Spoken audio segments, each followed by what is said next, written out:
tal? Mi nombre es María José Lema y el día de hoy vamos a dar a conocer sobre la columna vertebral. Los integrantes son Brittany Criollo, Micaela Narváez, Melanie Méndez y mi persona María José Lema. Somos de la Universidad Regional Autónoma de Los Ángeles. Buenos días, mi nombre es Brittany Criollo y les voy a hablar sobre las generalidades de la columna vertebral.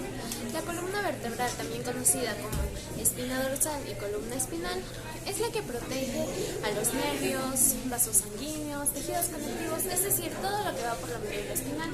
La médula espinal es la que conecta el encéfalo con el resto del cuerpo. En otras palabras, el cerebro manda una orden y esta orden viaja por la médula espinal y hace que hagamos el acto. Un ejemplo sería cuando tenemos una vela encendida y ponemos el dedo en la llama, quitamos rápidamente la mano porque nos quemamos. Este es un claro ejemplo, ya que el cerebro manda la orden de que nosotros retiremos la mano porque nos quemamos. Y esta orden viajó por la médula espinal, haciendo que retiráramos la mano. La columna vertebral no es recta, sino que tiene unas curvaturas fisiológicas. Estas curvaturas sirven para el equilibrio, para distribuir el peso y sobre todo para que no existan fracturas por presión. Los niños y los adultos no tenemos la misma cantidad de vértebras, ya que los niños tienen 33 vértebras y los adultos tenemos 26 vértebras. Esto por lo que se fusiona el sacro y el coxis, es decir, que tenemos un coxis y un sacro. Tenemos en esta parte de aquí, tenemos las sifóticas, lordóticas, sifóticas y lordóticas. Es decir, que las cervicales van a ser sifóticas, las torácicas van a ser lordóticas, las lumbares van a ser sifóticas y el sacro va a ser lordótica. Tenemos las 7 primeras vértebras van a ser cervicales, las 12 siguientes van a ser torácicas, las que siguen se van a llamar lumbares, que son 5, y vamos a tener un sacro y un coxis.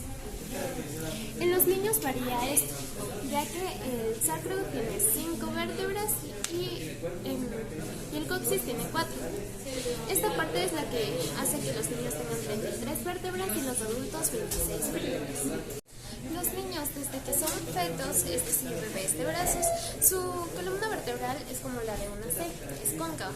Y en el transcurso de los años, del tiempo que van creciendo, el peso de la cabeza y el de las piernas hace que se crean 4 curvaturas.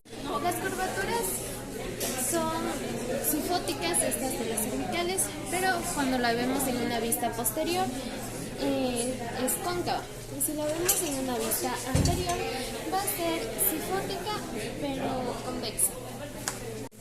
Las vértebras cervicales van a ser pequeñas y estas son las únicas vértebras que van a tener forámenes transversales, ya que las otras vértebras no la van a tener. Algo importante que podemos destacar es que el atlas no tiene cuerpo, no tiene apófisis espinosa, que es la primera vértebra cervical que tenemos, conocida como C1 también. La C2 se llama axis. Algo importante es que entre el atlas y el axis no va a existir un disco intervertebral, es decir, que se va a unir por una articulación atlantoaxial. Las vértebras torácicas van a ser medianas, ya que son un poquito más grandes que las vértebras cervicales. Y como podemos observar aquí, estas vértebras cervicales son más redondeadas y apuntan hacia abajo. Las vértebras cervicales son bífidas porque tienen 2 puntitas. Las vértebras lumbares, como podemos observar, son más grandes, más largas que anchas y son como cuadriláteras en su apófisis espinosa. Y luego ya tendríamos el sacro y el coxis. Tenemos los discos intervertebrales, que son estos de aquí. Como podemos observar, estos discos intervertebrales van a estar compuestos van a tener un núcleo pulposo y un anillo fibroso. También van a estar compuestos por abundante agua, por cartílago y hialino y por fibras de colágeno. Representa el 25% de altura. En los hombres va a tener 71 centímetros y en las mujeres va a tener 61 centímetros de altura promedio. Esto puede variar variar según la altura de la persona. Por eso es común ver que en el día podemos ser un poquito más altos y en el transcurso de la tarde podemos llegar a ser un poquito más bajos, ya que estos discos intervertebrales se deshidratan y se comprimen.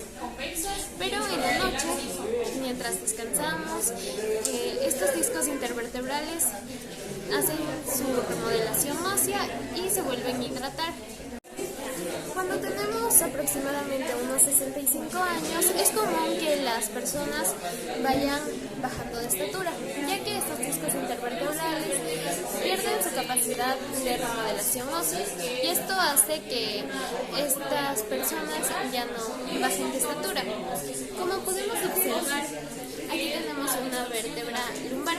Esta vértebra lumbar consiste en un cuerpo, una apófisis espinosa, los pedículos, las láminas. En las láminas van a venir las apófisis transversales, las articulaciones superiores y las articulaciones inferiores. Aquí está el foramen donde pasa la médula espinal. En el cuerpo vamos a tener muchos puntitos. Estos puntitos se van a llamar forámenes nutricios. Los forámenes nutricios se conectan con los discos intervertebrales, es decir, que viene la vértebra, disco intervertebral y vértebra, como podemos ver aquí. Vértebra, disco intervertebral y vértebra, así sucesivamente. También está compuesto por CO2, también con oxígeno y líquidos. Por este motivo, cuando nos suena en la espalda, suena como un track-track, y esto es porque existe Por este motivo es que hay un intercambio sanguíneo y óseo y suena en la espalda. Estas han sido todas las generalidades de la columna vertebral. Gracias. Hola, yo soy Micaela Narváez y yo les voy a hablar sobre la primera vértebra cervical, también conocida como C1 o atlas. El atlas se articula superiormente con los cóndilos occipitales mediante la articulación atlántico-occipital. Bueno, esa articulación se forma mediante las masas laterales, las carillas articulares y los cartílagos, es por eso que existe movimiento de rotación en nuestra cabeza. Aquí también tenemos unos forámenes transversales. También es importante saber que el atlas no tiene cuerpo ni foramen y no tiene apófisis espinoso. El atlas se articula inferiormente, como ya dije, con el axis. Y el atlas tiene una forma de anillo óseo por el que pasa la médula espinal. Tiene forma de anillo óseo por el que pasa la médula espinal, que puede ser vasos, tejido conectivo, nervios y todo eso. Entonces, es decir, todo lo que lo voy a hablar sobre el atlas. Muchas gracias. Hola, mi nombre es María José Elena. Ya te voy a explicar sobre el axis. Bueno, el axis es una pieza bastante diferente a las demás, ya que es muy pequeña. Aparte contiene odontoides. El odontoides está junto al cuerpo. Aquí forman los pedículos, formando las láminas, y por último la apófisis espinosa. La apófisis espinosa es bastante bífida. En la parte inferior del axis encontramos igual las caras articulares inferiores y acá las caras articulares superiores. En las caras superiores se va a articular con el atlas, y en las caras articulares inferiores se va a articular con el C3. Esta pieza es bastante fundamental para el movimiento de la cabeza, ya que aunque no se va a mover, porque quien va a moverse va a ser siempre el atlas, porque va a estar pegado en la carilla posterior del atlas. En el arco posterior se va a articular. Bueno, obviamente siempre va a estar rodeado de cartílago, porque si no estuviera de cartílago los huesos van a chocar y van a empezar a doler. Entonces, siempre rodeado de cartílago, los cartílagos van a permitir juntarse con el arco posterior del atlas, y quien va a moverse siempre va a ser el atlas. Este siempre va a mantenerse quieto. Acá nos encontramos con los forámenes transversales, Sigue con el foramen magno, que es el foramen magno donde va a pasar la médula espinal, donde tiene vasos sanguíneos, tejido conectivo y nervios. También tenemos aquí las caras articulares inferiores, donde, como les expliqué anteriormente, en todas las vértebras siempre va a haber las láminas articulares superiores e inferiores, donde va a permitir que se conecte con la siguiente vértebra, donde se arrimen las siguientes vértebras. También les puedo hablar que tenemos aquí dos ligamentos muy importantes, que son dos láminas fibrosas, que es el ligamento anterior y el ligamento posterior. En el ligamento anterior nos encontramos en el ligamento anterior el ligamento anterior se va a extender desde el borde inferior del borde inferior del arco anterior a la cara anterior del axis. Y el otro ligamento, tanto axial posterior, ese ligamento va a estar desde el borde inferior del arco posterior del atlas a las láminas superiores del axis. Ya. Bueno, esos son los dos ligamentos muy importantes, porque también tenemos otros ligamentos que son los ligamentos amarillos. Esos ligamentos amarillos van a estar siempre en todas las vértebras, ya que esas van a estar siempre ubicadas en las láminas de las vértebras. Y eso sería todo del axis. Muchas gracias. Tenemos dos tipos de ligamentos atlantoaxiales, que son láminas fibrosas. Estos ligamentos anterior y posterior. En el ligamento anterior es el ligamento atlantoaxial anterior, que va a estar desde el borde inferior del arco anterior del atlas y va a extenderse a la cara anterior del axis. El segundo ligamento, que es el ligamento atlantoaxial posterior, va a estar desde el borde inferior del arco posterior del atlas y se va a estar en las láminas superiores del axis.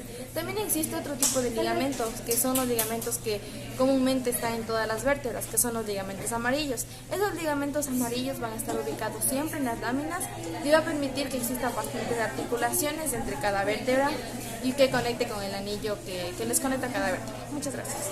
Articulaciones angular-occidentales. Se hallan entre las articulaciones superiores de las masas laterales del atlas y los cóndilos y extensión. Permiten el movimiento, flexión y extensión lateral de la cabeza. El principal movimiento es la flexión, con el caso flexión lateral y rotación. Son articulaciones sinoviales de tipo cóndilo, con cápsulas delgadas. Articulaciones atlantoaxiales. Hay tres articulaciones, dos articulaciones atlantoaxiales lateral y una atlantoaxial media. Son articulaciones sinoviales planas de tipo deslizante, mientras que las articulaciones atlantoaxiales permiten que la cabeza gire de lado a lado como en negación. Durante este movimiento el cráneo C1 rodean sobre el C2 como unidad, en rotación de la columna del diente de C2. La rotación de la cabeza del diente C2 es el eje o el pivate que se mantiene en una cavidad o un collarín formado en la parte anterior del atlas y en la posterior. Por el ligamento transverso del atlas, una potente banda que se extiende entre las tubérculas existentes en las caras mediales de las masas laterales de la vértebra C1.